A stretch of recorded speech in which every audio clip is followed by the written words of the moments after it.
All right, welcome to another episode of Coffee in Real Estate. Today I'm joined by the lovely Krysten Hoke, one of our real estate agents. Yes. Welcome, glad you're here. Yes, I'm so glad to do it. Yeah, well, so kick it off. Tell us a little bit about who you are, what you do, how long you've been doing real estate. Yeah. Just give me some background context. For sure. So this is actually my 6th year doing real estate.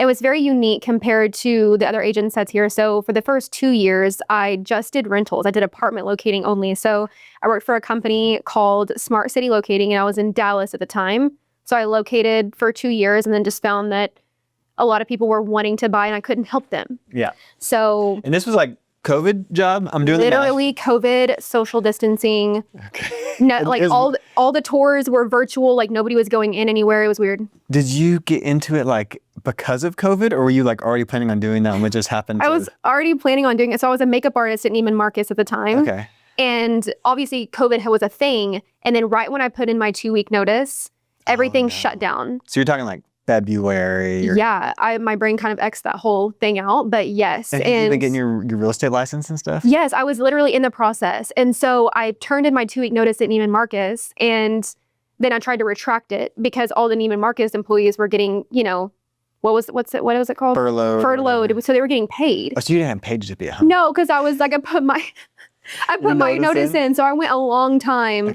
without being employed. And then, of course, the start date and all the training for the new job for real estate had gotten pushed back, and I couldn't take my tests and all this stuff. So so you were in limbo. I was in limbo for quite a few months. That's a little stressful. Yeah. Not easy on the pocketbook. Nope. And thankfully, I was staying with my friend Riley. Everything like worked out really well. So I just, had went through a rough patch and then stayed with her. And she wasn't charging me rent or anything like that. So it worked out perfectly. Yeah. And so rentals, you did rentals in the beginning. Did rentals, yeah, just apartments at that. Okay. Just apartments. Which is not near as fun, I feel like.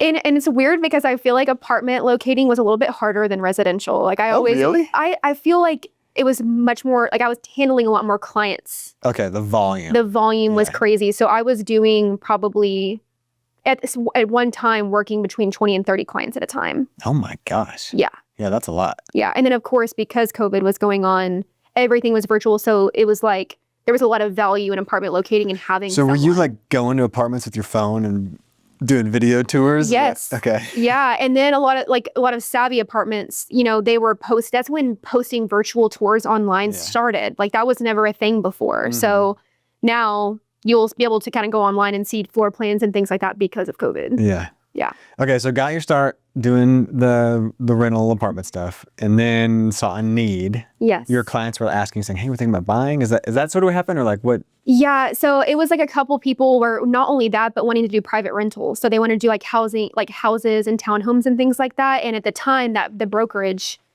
weren't set up yet to like handle actual MLS agents, like realtors. Okay. So then I switched brokerages to a broker that did both. Okay. So, and then, I just kind of kicked off from there. And then, okay, so take me back before, because where are you from originally? I'm from Alvarado. So I'm from the Fort Worth area. I was born in Fort Worth. Okay. So grew up in Alvarado from kindergarten all the way to graduation. Yeah. And I had always wanted to move to Dallas. Like I was a Dallas, So kind of country girl, but wanted to be in Dallas. Yes. And I dreamed about it. Because, I don't know, but like growing up, Dallas was like this almost fantasy world that, we never went to, but it was kind of just seen as something like a fantasy land that you didn't drive to often. And so I just had dreamed about living in Dallas forever. Yeah. And then when I started at Smart City, I moved there. Okay. And then was there for 7, almost 8 years. Okay. Yeah. Obviously not anymore. Yeah. And when did you wind up back in Fort Worth? It was probably, how many years ago was that? 4, 5? Okay. About 5 years ago. So Alvarado wanted to go to Dallas. Yep. You were doing the Neiman Marcus thing. Yes. And then what? So why real estate? Like why?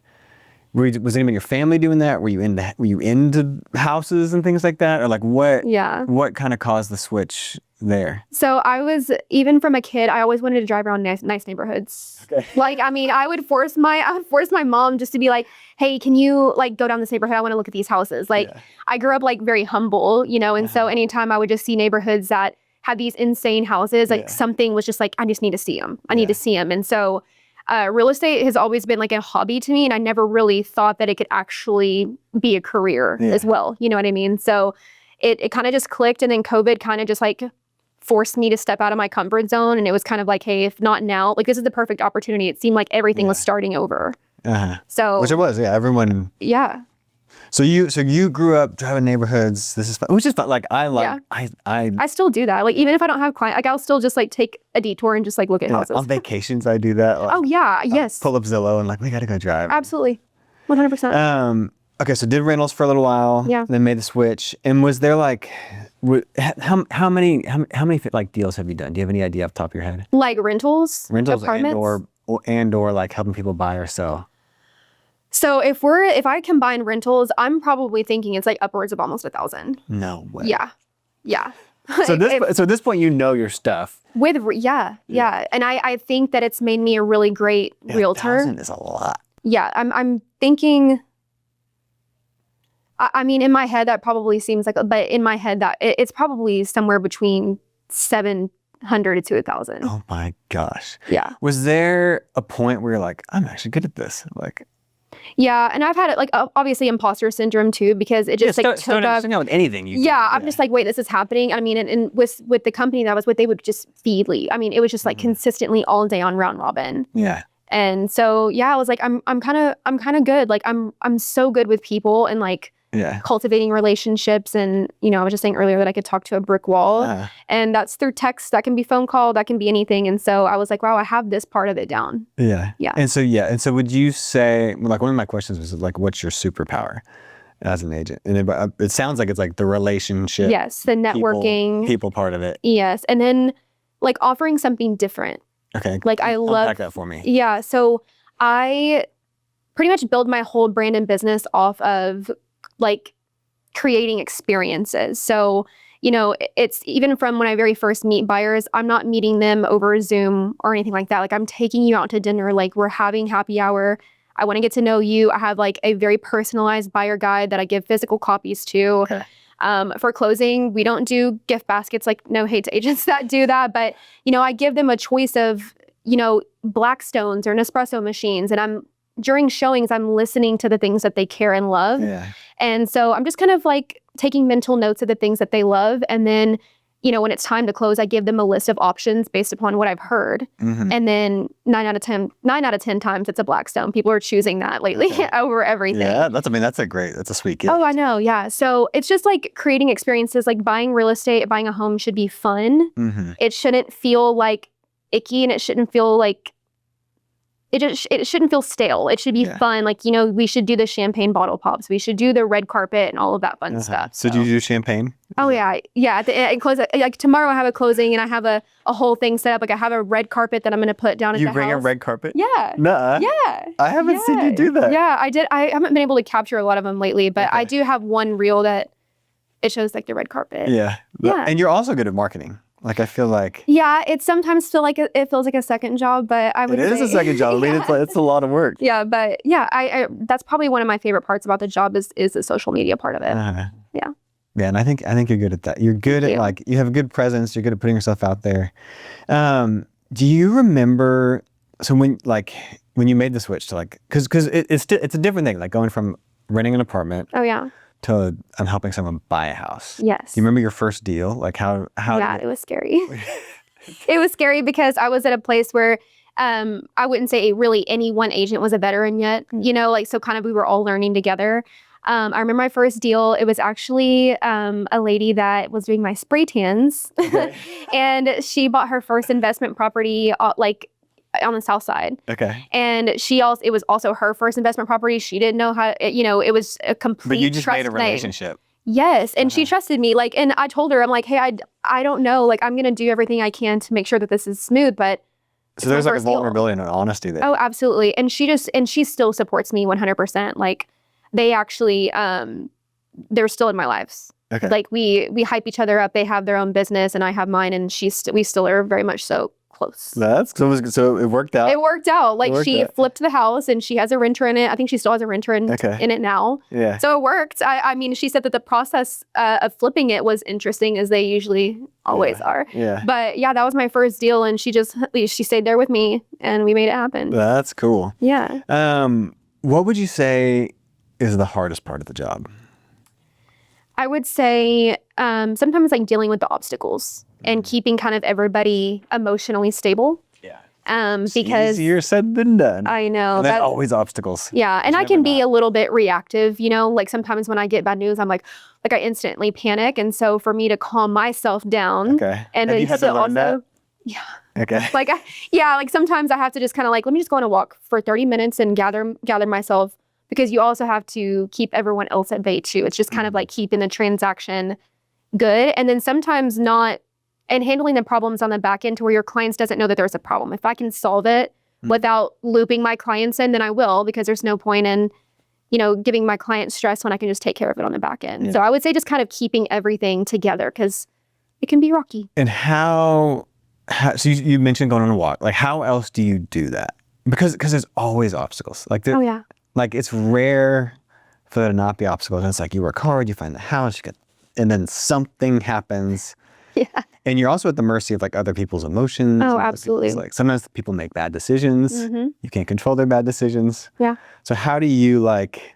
You should go for a walk. Like go for a walk. Walk me through this a little bit, like the internal process or the things. You do. I let off steam. Like I work out. Like I weight lift a lot, and so a lot of that is just kind of like letting off that extra steam that I have like built up just because of how I am naturally. But walking, and then also too like trying to think of, it's almost like defensive driving, right? Like you think of what is the dumbest thing that people can do and expect them to do everything. And usually right. So I usually just try to think, okay, here are the circumstances. What is the worst thing that can happen? And I'm just prepared for it. It's almost like I'm thinking of the worst, not to be negative, but just because sometimes. It's kind of your job though. Yeah. I mean, it's your job to like look out for obstacles. Risks. Yeah. And so just kind of going on a walk and just kind of being slow to react, and really that's the one thing that I'm trying to work on the most in 2026 is learning how to not react so quickly. Mm-hmm. But I would just say just trying to keep things together, trying to think of the worst thing that can possibly happen, and just like risk mitigation. Yeah.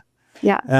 I like that you mentioned, like you post a lot about fitness and working out. Yeah. And I'm a big believer in that, like, it's really hard to lead and be a leader if you're not taking care of yourself. Agreed. Like healthy leaders, like you have to do that. Mm-hmm. And feeling good feels really good. Oh yeah. And so was that something you've like always done or had to learn, especially when like things are hard? Mm-hmm. It's like, I can't control this, but I can take care of. Right. Like when did you learn that or start doing that or getting more into that? Or I would say like fitness has always kind of at least been on the back burner. Like obviously in this phase of my life, it's the priority. Yeah. But I would say like when it comes to fitness and kind of in choosing yourself and your health and fitness, ever since I've chosen myself and I stay active and, you know, like I eat cleaner and like I just choose to like kind of like honor my body essentially. Yeah.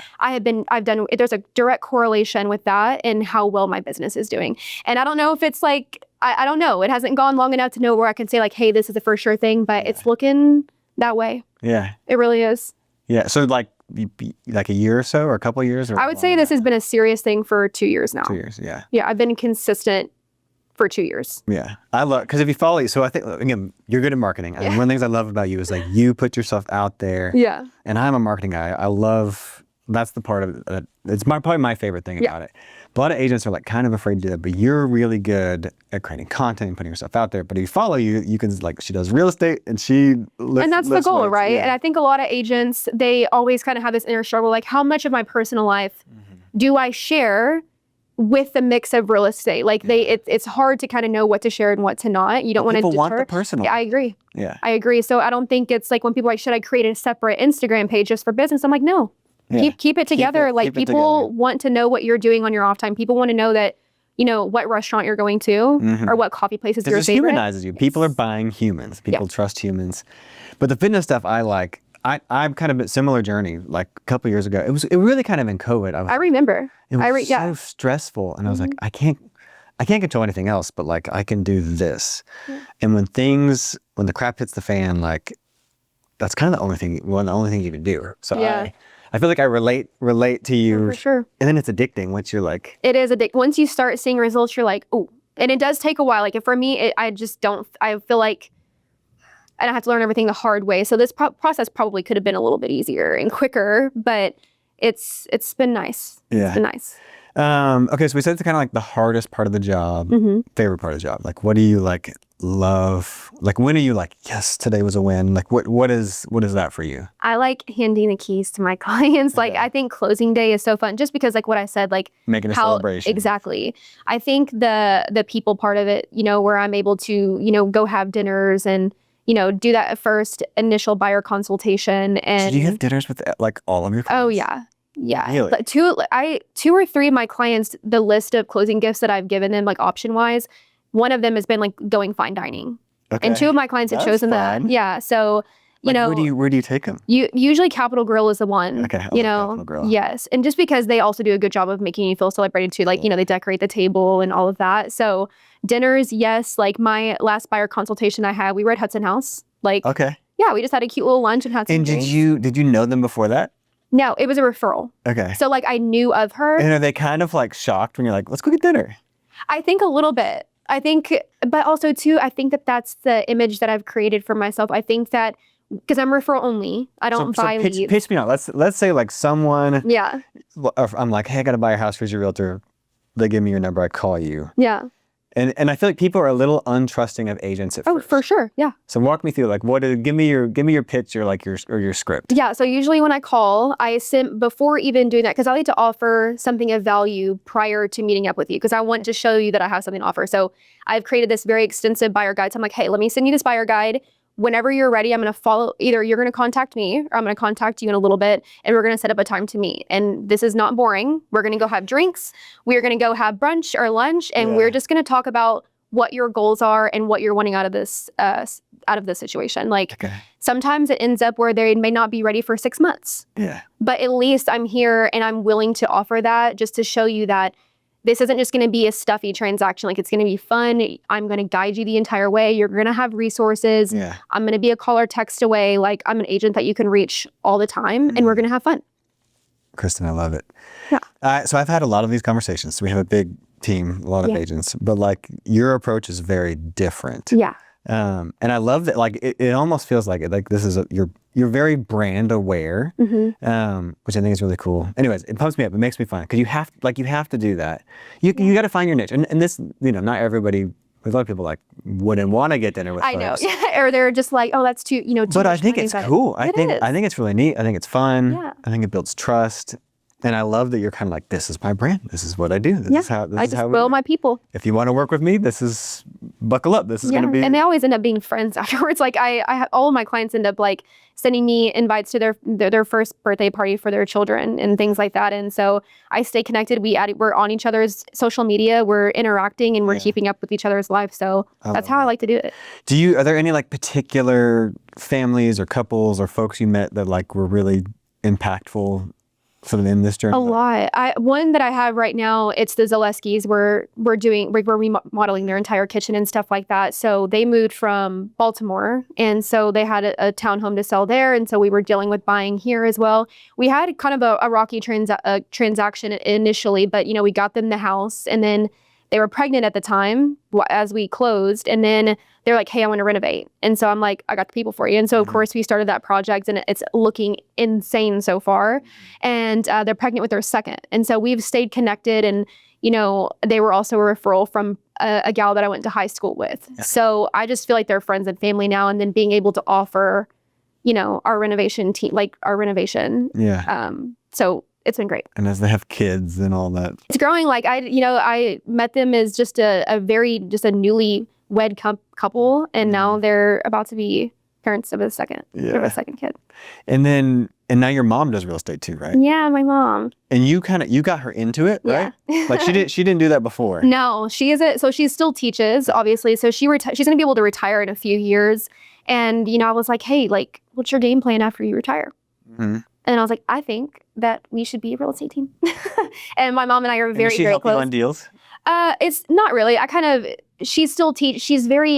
She's like an educator from heaven. Okay. So She puts every bit of everything into her kids. Yeah. And so if she's still doing teaching, she's still going to do 100% teaching. Yeah. So she got her first family under contract last week. Oh, cool. Yeah. Congrats So to her. I know it's amazing, but she'll help me if I need it, obviously. But it's more so just kind of her learning the ropes and kind of figuring out what that's going to look like for her when she retires. And so growing up with this nurturing mom. Yeah. What grade does she teach? Fifth. Fifth, okay. Fifth grade. Elementary school teacher. Sounds like you'll have a close relationship. Yes. That's awesome. Yeah, love her. What's like the craziest deal you've had? I would say I'm honestly thankful I haven't had any like insane deals. Okay. If anything, it was just more because I really try to do a good job of the preparation in the beginning. So walk me through that. So preparation, managing expectations. What are some of the things like you educate buyers on or sellers on, or like you wish everybody, like you think everybody should know? Like walk me through some of your things that you teach or educate on. I think the biggest hurdle or the obstacle that people come across is the financing piece of it. Okay. Not understanding the upfront costs, not understanding truly how much a mortgage is with all of the things that gets added onto it and stuff like that. So I have a couple great lender partners that I make sure before we even set any like home searches up, that they fully understand what the financing piece is going to look like, how much money that they're going to need, what are their options. Like it depends how much money they have down versus, do they want to buy the rate down? All of those financing pieces have to be completely discussed with the lender before we look at homes, because. So you won't look at homes until you even do that? No. Okay. Because I'll set you up and you can window shop, but I have found that there can be a lot of disappointment in, a client loving a home. And then once the numbers are broken down, then they're like, I can't do that. Yeah. So I really don't want that, because then that kind of just sours the whole process a little bit. Yeah. So I'm making sure that, hey, if we're at this price point. So are you that like upfront and kind of like blunt with them? Yes. And let me ask you this. Was that hard? Was that a hard skill you had to learn? No. Okay. You're good at being blunt? Yes. I think you know this. Yeah. So you have to be that. I think that's why I haven't had like any insane transactions. Yeah. Because that has to be done. And the lender partners that I have, they also have to work the same way. Yeah. That's easier said than done though. It is. Because you're like, I want to win this person over. I want them to like me. But I do think a big part of our jobs is being honest. Yeah. And it is tough in a sense because I don't want to hurt anybody's feelings. Mm-hmm. But I've never had someone say anything that they like disliked it. You know what I mean? Like it might be a hard pill to swallow. They might get quiet. You more. Right. Yeah. Do you have like a deal that you're like the most proud of, maybe? Yes. Or like this was such a cool one or hard one or a special one? Like what comes to mind? So I have a friend, her name is Savannah, and I went to I didn't go to high school with her, but I cheered with her in high school through doing competitive and stuff like that. So she had a house in North Jolin Hills that she had to sell. So she contacted me and she was like, hey, I'm ready to sell. But during this time, her baby girl got diagnosed with leukemia. Oh my gosh. Yeah. And so obviously, I think at the time, she was 5. If she's watching this and she's like, that's not right. I think she was 5. I'm pretty sure she was 5 or 6. And they obviously wanted to purchase a bigger house and they wanted to upgrade and things like that. So got the house sold. And obviously like during this time, it's just awful. Like it just is. And so when we did find them a new house in Godley, the house is stunning. As our closing gift, and if you know Charlie, she loves pink and glitter and unicorns and all of those things. This is the daughter. Yeah. And so I was like, you know what? She needs to move into a pink room, a pink, sparkly glitter room. So before closing, I got permission from the builder to go in. And Megan, she always used to be here. She was on my team. Her and I went to Godley and we painted that room pink glitter. You painted yourself? Yeah. No. Well, her and I did. Yeah. So that's cool. Did that for her. And then she actually just rang the bell last week. She's completed and she beat cancer. Way. Yeah. Oh my gosh. Yeah. That's amazing. And both the transactions were like butter. I mean, they were perfect. So that's cool. I was able to at least deal with the sale and the purchase of their new home perfectly almost while they were dealing with all of that. So that's probably amazing. the best one. Yeah, that's a great one. That's a great story. Yeah, go Charlie. Praise God, she's okay. Yeah. And y'all were like literally painting. Yeah, I did a whole reel. I'll have to like show it to you after, but I did a whole reel of painting the room and her reaction and stuff like that. It's really sweet. Talk me through, and we've kind of talked a little bit about this, but like, what is, if you were giving some like new real estate agents advice, what would you? Because you seem very like decisive. I have a plan. I have a brand. I know what to do. Like, what do you think like someone getting into real estate should know? You, in my opinion, I feel like you have to care more than about real estate and your clients more than anything. And I know that's an unpopular opinion because some people say you have to separate your work and your life and stuff like that. I'm not a believer in that. I think that the integration and how much you care is a direct reflection of how happy your clients are. So I would say for new agents, you have to care. You have to care a lot. There's no half-assing it. No. Yeah. Like and I think a lot of people get licensed because they're thinking like, oh, I can just make all this money and I can, make my own schedule. I'm like, no, babe, you're trading in your 9 to 5 for a 24/7. Yeah. And it's tough and you will cry. I've cried. You'll scream. You'll be broke at some points. Yeah. Like it's really hard, but you have to care. Yeah. You have to care about your people and you can't write people off. Like even though sometimes you want to get mad and cuss at these people and write the crappy text. Yeah. You can't write the people off. Like you have to care. Yeah. Yeah. That's good. That's really good. And because you're an entrepreneur, you're a small business owner, and there's no balance. No. Balance is a myth. I don't even know why that word is entered in the chat, Yeah, it's like that doesn't like, if you want to go work 9 to 5, you can, but like this is like, because you're thinking about it at 11 o'clock at night, you're thinking about it in the morning, you think like when I'm in Hawaii on next week, I'm going to be. Are you going to unplug? Are you going to? No, I'm working. Yeah. Yeah. Like, of course I'll try, but I'm available. Yeah. You have to be. Mm-hmm. You have to be. Yeah, that's the hard. I wish I could unplug. Yeah, it sounds great. It sounds great.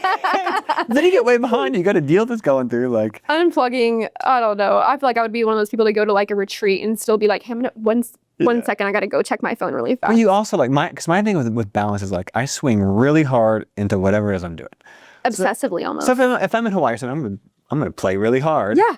But then I also might need to like swing out and. Yeah. I'll keep you updated with how that goes. Yeah. How many? So you're going to Hawaii next week? Sunday. Sunday. Okay. Yeah. How many deals are currently in your pipeline, or how many clients are you currently working? Thankfully, I have 2 closings this week. Okay. So it leaves some done. Yes, I'm thankfully so I can have some play money. Nice. I know, thank goodness. So I have 2 closings this week, and then I have like 4 or 5 renters because I still do those. And then I have 3 active buyers. Okay. That I'm just gonna have to. I told them, hey, if you want to go look at a house, I have someone ready to go show you a house. If you absolutely have to go see it. So I've got a good pipeline. And of course, you got like 8 deals going though. Yeah. That's a lot. That's taking up a lot of mental. It's, you know what they say, if you are not busy in real estate, just go on vacation. Yeah. And I'm pretty sure I'm going to get a text from someone wanting to buy when I'm in Hawaii. That's fine. And then, so we talked a little bit about like health. Yes. And then you like to travel too. Like that's a part. It sounds like the thunder. I don't know if you can hear that. That'd be cool if they could. But talk like you like traveling is a big, it sounds like traveling is a big part of like things that you do for fun outside of real estate. Yes. Yeah. And then also you like dining and. Oh, the dining, yes. I could probably travel more if I would stop doing that. Yeah. So tell me where do you like to go? I'm a big Chumley House girl. Okay. If I want a really, really nice dinner, I'll go to Chumley House. Capitol Grill is always been super solid. Do you ever do like their sit at the bar on the bar menu? Yeah. At Capitol Grill, that's fine. The networking is phenomenal there. Yeah. Like it truly is. And then on it, like Tavern is probably my most traveled spot because it's right around the corner. Okay. And then the people I have met at Tavern, I don't know. I've met some insane people. Uh-huh. But you probably don't meet a stranger. No. It's also probably one of your superpowers. Yeah, like we're people overshare. Like people just start oversharing and I let them. There's a safe space for it. There's no judgment, but people really overshare. It's like people will turn to me and just spill it. That's funny. Yeah. That's like the hairdresser. Yes, yeah. How did you wind up at 6th Avenue? So it was kind of I would say it's a slow burn. It was a slow burn. So it was when Tanner was still here, of course. He's like I feel like he's just the greatest at getting agents to come over here. But I actually interviewed twice because I just was scared of change. Did he reach out to you or did you reach to us? Or like, how did you? I think it was like I added you guys on Insta, like, because at this time I was still in Dallas. Okay. And I had made my mind up that like my brand was going to be super Fort Worth specific. And so because of that, I knew that eventually I needed to go to a place that was also like very Fort Worth heavy. Mm-hmm. And so I had found you guys on Instagram and was like obviously keeping up with what y'all were posting. And it seemed just like so aligned. And so I met with Tanner twice. And the second time I was like, Tanner, I am scared. Like, I'm going to a place where I'm going to do all my rentals and invoice myself, right? Because at the other place, I had an invoicing team that did all my invoicing. Mm-hmm. And so I finally just thought about it. And it was like, let's just do it. And so I joined. And then ever since then, it's been amazing. And so you moved from Dallas to Fort Worth. Mm-hmm. So was that kind of like starting over, or did you were able to bring some of that business? I think my time in Dallas is just done. Like because we never talked about that. So you like big city dreams, kind mm-hmm. of, and then you left that. Yeah. Why? Like why? What was? I just had a shift in my life. Like I was going out constantly. Like I was very much so in the party scene. Like back when I first moved to Dallas, I was just like in the clubs. Like we're talking 2016. Okay. That era. I just was a big partier and I wanted the fast life. And it was just like exhausting. It was exhausting. And so finally I just woke up one day and I was like, I think it's time to come home. Like I want to come home. I think it's time to settle down and start taking myself seriously. Because I was just, not caring and not being intentional with anything, like my relationships. And I was also kind of just like not grounded. Like I was just, my head was in the clouds. I was super materialistic and just didn't care about like anything worth caring about. Mm-hmm. So I woke up one day and I was like, I'm tired of this. And now you couldn't drag me back there. Yeah. Now I'm like, I'm home. So yeah, it's still fun to go. It's still fun to go. Yeah, to visit. It's a different pace of life. It is. And the people, like I know that there's a whole Dallas-Fort Worth war about how it is, but man, I just love my people here. Yeah. Like you can't, if I were to go to Tavern and I could talk to a stranger, I don't know if I could, it's just not the same in Dallas. Yeah. So, yeah. Okay. And when did you officially move back? That was? I'm trying to think of what year it was. I think the last time it was, what year did I join 6F? Was it, I think it was 2023. Was it 2023? That sounds about right. Time doesn't make sense anymore. 22 or 23. Yeah, I think it was 2020, end of 2022. Okay. But that was probably a big move. Yeah. Yeah, it really was. And I remember I'm still at the same place I was before, like apartment-wise, but I moved back with my parents for a little bit until that apartment complex was done being built. Okay. So I was there for a few months and then moved and haven't looked back since. Yeah. Mm-hmm. Talk to me a little bit about the future, sort of your goals with all this and where you're going. Because you seem like someone that probably has goals and a plan and a vision. Yeah. I think when you ask some agents, they like think I want to be like this top luxury producer. Like I want to be top. And that sounds great. Like I want to obviously level and scale my business, but I just want to be known as like the Johnson County and Fort Worth realtor. Like I want to be the go-to. I want to be the one that is talked about in small rooms. So, you can scale and scale and scale, but I'm afraid that if I do it too much, I won't be able to offer the same experience that I'm giving now. Let's get a dinner thing. Because you only have so many hours in the day. Yeah. So I just want to be just the most trustworthy, just realtor in the Fort Worth area. Yeah. And whatever that looks like, I don't want to put like a number to it. So again, it's like the relationship piece. Yes. Like I just want to be the go-to. Mm-hmm. I want my mom and I to scale together, and I eventually like want to hire on my family as a team. Mm-hmm. Like I said, the only way that I would leave 6Ave is if I had my own broker. Like I had my own business. Thing. Yes. Yeah. And then, so maybe one day, but y'all are gonna be stuck with me until that happens. Not yet, not for a little bit. Yeah, but yeah, that's just what I want to. I want to stay grounded. I just want to stay me. I don't want to turn into this like mega realtor. Mm-hmm. I just want to stay myself and just be grounded and stay authentic. Yeah. Yeah. Which I think you can see that and you can feel that. Yeah. Can you what does like a day in the life look like? A normal like Tuesday or Wednesday. Like what? Yeah. So I am a night owl. Okay. That's sometimes why I don't make it to the Wednesday meetings, even though they're at 9:45. So I'm a big night owl. So I don't really wake up until like 8:30. What time do you go to bed? Probably like around 12:31. Every day? Yeah. Oh my gosh. But what's interesting? I have an Aura ring, and it creates your chronotype. Yeah. And how you best operate and things like that. And it takes like 3 months and that's exactly what time it says that I should fall asleep. It's like 12:30 or 1? And wake up at 8:30. Okay. And are you doing work at night? Yeah, like my creative brain like dumps at like 10 p.m. Mm-hmm. And so while I may not be like actually responding to clients and things, and sometimes I am because I schedule text at that in the evening time.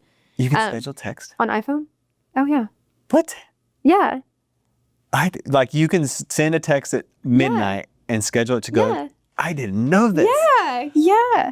Yeah. It's literally through iMessage. I'll show you. Okay. But so I'll schedule them and like so with social we're talking media. like you're like going at 11 o'clock at night. Yeah. And you're texting people, but you're scheduling it. Yeah. That's hilarious. To me. Yeah. Because I'm not, I can't, I'm not working yet.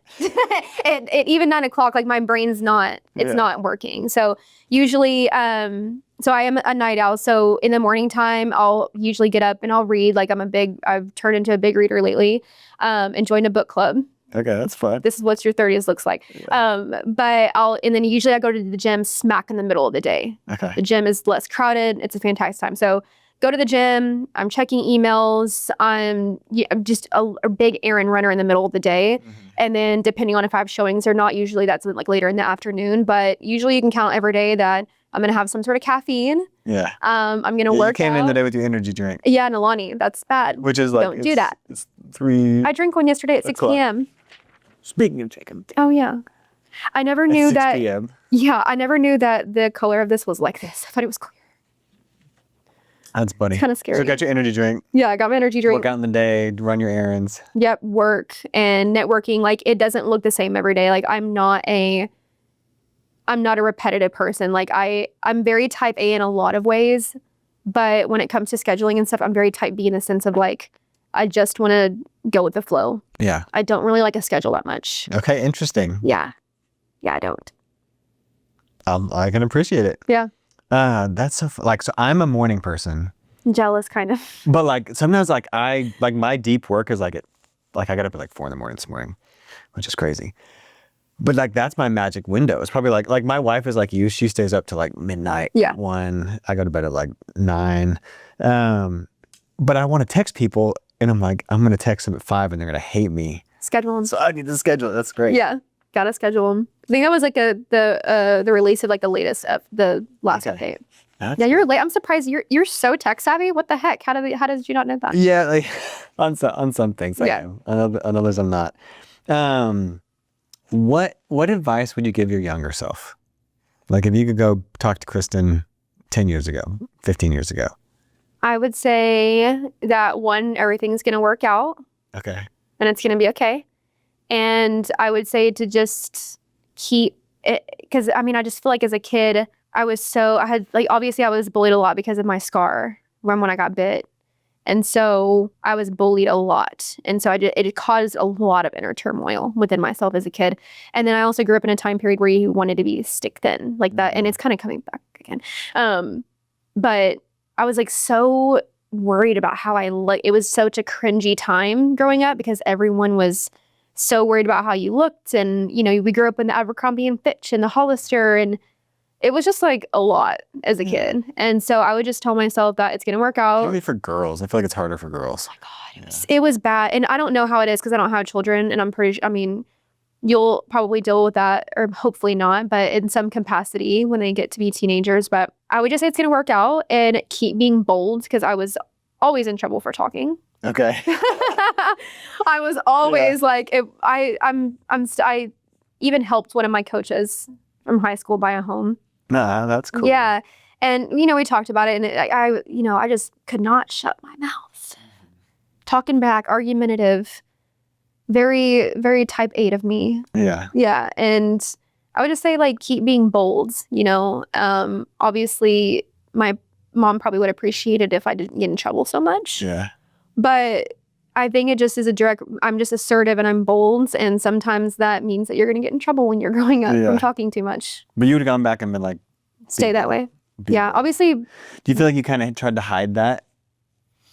No. Okay. I was pretty forward as a young gal. But I would just say everything's going to work out. You're going to be fine. And keep being assertive and keep being bold and don't let anybody like shine or try to like dim your light, essentially. Yeah. Yeah. I love that. That's good. It's really good. Okay. Last couple questions. You said you've been reading a lot lately. Yeah. What do you like to read? Is there anything that's like, this was really influential? I love like referring this, like.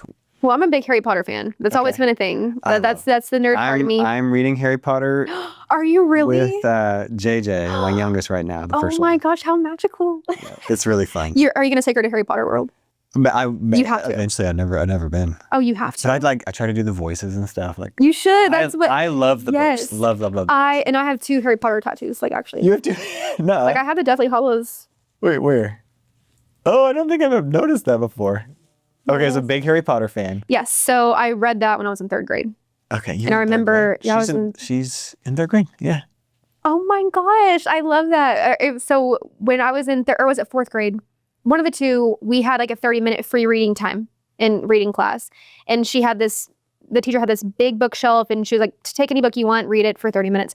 Well, I picked up Harry Potter, read it very quickly, and then she didn't have any of the other books, and I was telling her, and I remember her name is Mrs. White. And I said, Miss White, I can't stop here. And so she actually bought the rest of them for me. Oh, that's cool. Yeah. So love Harry Potter. So kind of went on a reading hiatus essentially. And I just picked it back up. But I love fantasy and I love fiction.